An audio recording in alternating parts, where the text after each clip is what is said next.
Actualités politiques, culture, sport, éducation, santé, religion, nouvelles sur Haïti et le reste du monde, tous les jours sur cette plateforme, nous sommes votre choix idéal. Et puis dans Ésaïe 58, voici ce que David Wilkerson appelle la clé d'un réveil continu, Ésaïe 58 commençant au verset 6, n'est-ce pas le jeûne que j'ai choisi, pour délier le lien de la méchanceté, pour défaire les lourds fardeaux, pour laisser les opprimés s'affranchir, et que tu brises chaque joug? Hier soir, au mieux de nos capacités, nous avons cherché à faire cela et je crois que beaucoup de jougs ont été brisés et que beaucoup d'opprimés ont été libérés. C'est ce que Dieu veut que l'Église fasse et puis il continue, n'est-ce pas, pour partager votre pain avec ceux qui ont faim, et que vous amenez chez vous les pauvres qui sont chassés, quand vous voyez les nus, que tu le couvres, et ne pas te cacher de ta propre chair? Je pense que ça s'applique aux États-Unis. Je suis citoyen américain par choix, j'ai choisi de prendre la citoyenneté américaine. Et je suis reconnaissant pour tous les privilèges qu'elle m'apporte, mais je veux te demander, qui sont ta chair? Quand Dieu parle à Israël, de qui parle-t-il? Il parle de leurs compatriotes israélites. Quand Dieu vous parle dans les termes de ce langage en tant qu'Américain, de quoi parle-t-il? Votre camarade qui? Vos compatriotes américains. Combien vous souciez-vous vraiment, de vos compatriotes américains? Je suis britannique et vous pouvez vous offenser avec moi, et la Grande-Bretagne n'a rien à se vanter, mais je voudrais dire que les villes intérieures de l'Amérique sont une honte criante pour toute cette nation et pour l'Église de cette nation, et si l'Église ne se préoccupe pas d'eux, je pense que Dieu a la même attitude envers l'Église en ce temps qu'il avait envers Israël. Arrêtez toute votre activité religieuse, faites quelque chose. Je pense toujours quand cela arrive. Il y a des années, je vivais en Floride dans une maison avec piscine. Et j'ai une famille nombreuse. Je vais vous dire comment j'ai eu la famille plus tard, et quelques-unes de mes filles et leurs maris et certains de leurs enfants, qui sont mes petits-enfants, étaient dans la maison et ils couraient et jouaient au bord de la piscine et un petit garçon d'environ 4 ans est tombé dans la piscine. Alors ils l'ont repêché et il est resté mouillé au bord de la piscine. Il nous a tous regardés et il a dit, faites quelque chose quelqu'un. Et quand je regarde l'Église, je veux dire, faites quelque chose quelqu'un. S'il te plaît, fais quelque chose. Je veux dire, il y a quelqu'un qui est d'accord avec moi. Regardons donc ceci, ce que David Wilkerson appelle la clé de la poursuite du réveil, Isaïe 58 verset 6, n'est-ce pas le jeûne que j'ai choisi, lâcher les liens de la méchanceté, pour défaire les lourds fardeaux, pour laisser les opprimés se libérer, et que tu brises chaque joug? Je crois que c'est ce que nous faisions hier soir dans notre service de délivrance. Ce n'était pas très digne, mais je crois que c'était ce que Dieu voulait. Je ne suis pas sûr que Dieu soit très impressionné par la dignité religieuse, surtout si elle dissimule des problèmes et des péchés secrets. Maintenant, qu'est-ce que c'est que Dieu demande? N'est-ce pas de partager ton pain avec les affamés, et que tu amènes dans ta maison les pauvres qui sont chassés? Comment les appelle-t-on aujourd'hui les sans-abri? N'ont-ils pas raison? Combien d'entre vous font cela? Quand tu vois le nu, que tu le couvres, et ne te caches pas de ta propre chair? Vos propres compatriotes américains. Alors votre lumière éclatera comme le matin, votre guérison jaillira rapidement. Vous est-il déjà venu à l'esprit qu'il existe une clé pour guérir?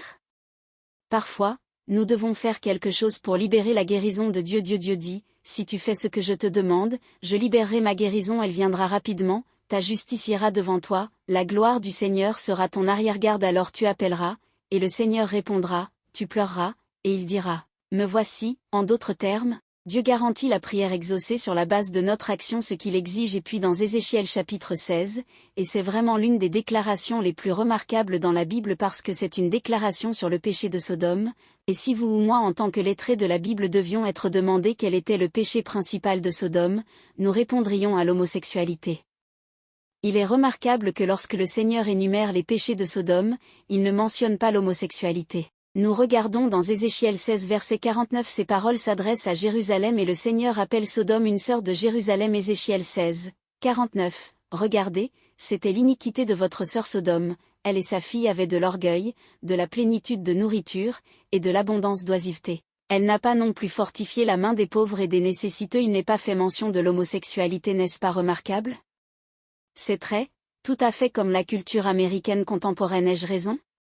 Orgueil, plénitude du pain, abondance d'oisiveté, elle n'a pas non plus fortifié la main des pauvres et des nécessiteux.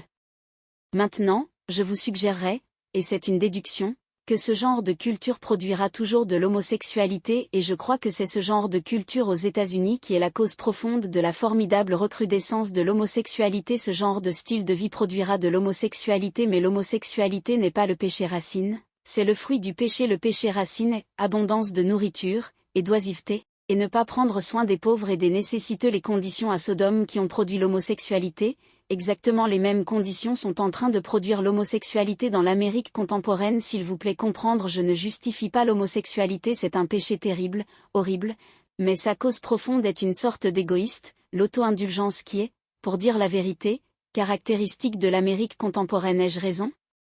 Je ne pense pas que vous puissiez discuter avec moi, mais vous êtes invité à le faire si vous le souhaitez. Et puis un seul de Daniel chapitre 4.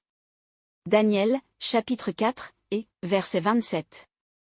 Maintenant, il faut connaître le contexte de cela.